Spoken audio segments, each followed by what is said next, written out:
Oke, aku nggak akan bulat ya, karena aku ini sembuhnya karena konsul ke dokter SPKK di Halodoc. Sebelum lupa, kalian screenshot ya. Untuk yang mau konsul di Halodoc, kalian bisa pakai kode progres nyata ya. Untuk diskon 30% dan tambahan progres Vindi ya. Untuk tambahan 10% jujur. Kenapa Halodoc baru ngasih aku voucher itu sekarang ya? Aku sudah dari 2021 menggunakan Dikau tanpa ada voucher ini. Kenapa? Tapi nggak apa-apa. Makasih Halodoc udah kasih voucher ini untuk temen-temenku di online ya. Jadi buat temen-temen yang mau konsul di aplikasi Halodoc, kalian bisa pakai ini voucher ya. Oke, kita lanjut ke ceritanya.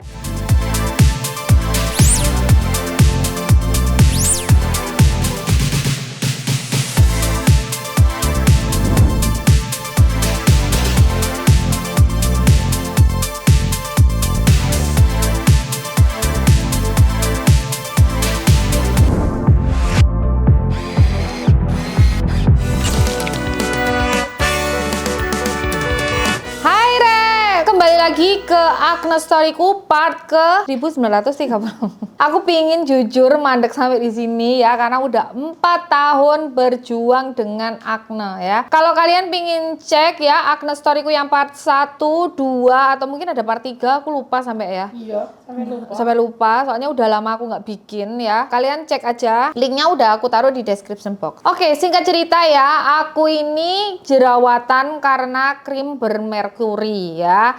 Lara ya. Jadi kenapa aku kok menyimpulkan itu krim bermerkuri, steroid atau hidrokinon? Wes itu kayaknya campur deh ya. Itu krim beretiket biru yang aku beli di salah satu klinik, yang di klinik itu memang hanya jual beli krim aja. Itu di tahun 2018 ya. Iya, 2018 terus aku berhenti 2019 breakout. Di kliniknya itu emang kayak nggak ada dokternya, jadi kayak cuma langsung jual beli aja ya.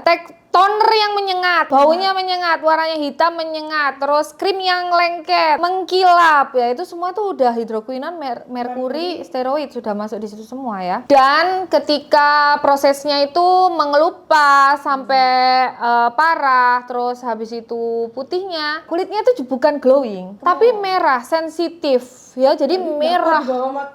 Di bawah panas gitu nggak bisa. Nggak bisa, terus pakai makeup perih. Terus di sininya putih kemerahan, terus di sininya hitam. Jadi nggak kayak yang kulit kita, my real skin glowing dengan our real skin and the color is real ya, gitulah ya. Dan aku nggak bisa sebutkan ya, karena aku dengan sadar aku membelinya gitu loh ya. Jadi ya wis lah, salahku juga. Oke, nah dalam prosesnya di Acne Storyku yang selanjutnya aku bilang bahwa aku tuh sembuh gara-gara ke klinik ya. Jadi aku setiap bulan treatment di klinik ya. Jerawatnya sembuh, terus habis itu nanti sebulan kemudian muncul lagi, sembuh, jadi on off gitu loh. Jadi bisa disimpulkan bahwa ini akhirnya larinya ke jerawat hormonal ya. Ya itu tadilah. Tapi ya ada beruntusan juga. Ya udahlah, pokoknya intinya itu tetap on off sampai di tahun keempat. Jadi kalau udah di klinik nih, wajah aku tuh di laser ya. Terus nanti dia akan jadi kayak gini nih. Jadi kayak apa ya, bahasa anunya aku nggak tahu, kering kayak borok gitu loh ya. Nah nanti ngelupas. Nah prosesnya, jadi aku kalau di klinik itu harus kayak ada downtime-nya. Jadi selama 2 minggu gitu. Jadi dalam 1 bulan itu kulitku 2 minggu downtime, 2 minggu bisa tak buat ngapa-ngapain. Tapi habis itu terus beruntusan lagi, keluar lagi. Jadi seperti itu ya. Itu prosesnya berulang-ulang sampai 4 tahun. Ya aku sih nggak pernah yakin ini bikin Acne Story yang part selanjutnya ya, tapi ini aku harus sampaikan ke kalian karena ini aku sudah hampir 3 bulan ya aku nggak treatment, aku nggak ke klinik, tapi jerawatku terkontrol ya, dan tekstur kulitku tuh membaik karena sebelumnya tekstur kulitku tuh beruntusan seperti ini dan sekarang seperti ini. Oke, aku nggak akan bulat ya, karena aku ini sembuhnya karena konsul ke dokter SPKK di Halodoc. Halodoc. Jadi sebenarnya ya kenapa kok ke Halodocnya tuh baru sekarang gitu loh. Kenapa ya? Karena gini, sebelumnya aku tuh sudah pengguna Halodoc dari 2021 ya. Aku aja kemarin kena herpes. Tapi nggak pernah jerawat 2021 itu ya? Pernah juga? Aku jerawatan kan 2021, tapi Iya, nggak pernah konsul jerawat. Aku dulu tuh pernah 2021 tuh konsul jerawat karena jerawatku tuh kayak ya cuman beruntus aja. Aku itu nih, aku konsul, ini aku cuman diresepkan Evaclar La Roche-Posay. Jadi nggak yang pas lagi breakout banget gitu loh. Nah, waktu itu aku juga ngerasa oh ya sih kok masih balik lagi ya gitu. Mungkin waktu itu cuman diresep bukan obat ya, kayak dikasih skincare gitu loh ya. Terus aku tetap menggunakan Halodoc. Jadi ketika aku sakit flu, terus habis itu demam, herpes aja kemarin aku di situ. Terus aku konsultasi KB. Terus anakku kulitnya kebakar gara-gara nggak pakai sunscreen. Semuanya istilahnya perihal sakit penyakit ya. Aku tuh seringnya ke Halodoc ya. Nah, jadi karena di bulan Juli kemarin ya, jadi kalian tahu ini adalah wajahku ketika aku treatment bulan Mei ya. Mei ini tuh nih. Nah, ini jadi bulan Mei ya, aku ini treatment dengan kondisi masih seperti ini, guys. Tuh, lihat ya. Oh my god ya, di bulan Mei itu udah masih kayak gini. Nah, di bulan Agustus aku nggak bisa treatment. Bukan karena nggak bisa treatmentnya, tapi aku nggak bisa masa downtime-nya. Jadi aku lagi bener-bener sibuk, kan nggak bisa itu ada fase downtime. Kalau fase downtime kan berarti pun ketika treatment sudah treatment tapi yang nggak ada downtime itu. Iya, kayak Jadi treatment enteng. Iya, enteng. Nggak ada laser. Ya udah akhirnya brodol lah itu, tambah brodol. Akhirnya aku tuh kayak sumpek. Bahkan aku Agustus tuh masih tahan-tahan sih dengan itu ya. Soalnya full padet soalnya itu. Akhirnya September aku tuh konsul ke Halodoc. Jujur untuk memilih dokternya pada saat itu aku kayak, oh iya ya kenapa aku nggak ke Halodoc gitu loh. Gini, jadi prosesnya gini. Jadi karena aku nggak bisa treatment ya, aku ngeliat di TikTok orang-orang tuh konsul ke Halodoc itu diresepin tretinoin. Ada sih yang ada Palen, ada yang benzoyl peroxide, ada yang Zelfis, ada yang kenapa sih aku nggak konsul? Biasanya aku ya konsul gitu loh. Jujur, aku ketika konsul aku memilih dokter yang namanya Dokter Jawaharina ya. Kenapa? Aku ngelihat dia paling cantik. Paling sabar gitu loh wajahnya, dari sabar wajahnya ya. Terus aku biasanya ngelihat ininya sih, kayak dia itu kerja di mana, dia apa gitu. Yang paling keren lah ya. Aku soalnya kan udah sumpek ya, yang paling kerjaannya paling meyakinkan lah istilahnya ya kan. Kayaknya Dokter Jawaharina ini deh gitu. Dan ada lagi. Kenapa? Yang paling mahal. Tapi maksudku aku berpikir ya karena pendidikan beliau mungkin ya, aku nggak tahu lah ya di mana apa ada harga-harga itu berdasarkan apa, aku kurang tahu. Yang jelas aku pingin keyakinan itu gitu loh, karena harga tidak mengkhianati hasil. Kadang-kadang iya, tapi lebih baik kalau ada ya nggak apa-apa gitu ya. Waktu itu kayak ya udahlah gitu. Oke ya, sampai lupa aku rek gara-gara itu. Ya, akhirnya aku konsul ke Dokter Jawaharina. Ya, namanya aku sampai lupa. Dokterku ini meresepkan ya, ternyata ya, mengontrolnya tuh nggak pakai tretinoin aja. Oh, ternyata. Iya, pakai obat. Obat minum. Iya, jadi aku diresepkan obat minum yang baiknya tidak aku tampilkan di sini ya, karena itu kan obat. Ya. Yang jelas ketika kita googling itu obat untuk mengontrol hormonal. Satunya lagi antibiotik. Dalam sebulan pertama itu ada obat dan si tretinoin ini. Jadi bisa jadi ketika aku memakai itu aku justru nggak purging, nggak kayak orang-orang lain. Aku ternyata diresepin tuh 0,25. Oh, yang lebih rendah lagi. Lebih rendah ya, dari begini ya menjadi begini. Dalam 1 bulan sudah ada, tapi bekas-bekasnya ini aku juga tanya tuh di konsultasi berikutnya, aku tanya bekasnya ini hilangnya bagaimana. Ternyata tetap pakai tretinoin. Jadi ya udah nanti bekasnya akan hilang karena gunanya tretinoin adalah mempercepat sel untuk turnover. Jadi berganti sel. Yang namanya sel yang turnover itu kita nggak perlu apa-apa. Perlu tretinoin. Biar dia iya.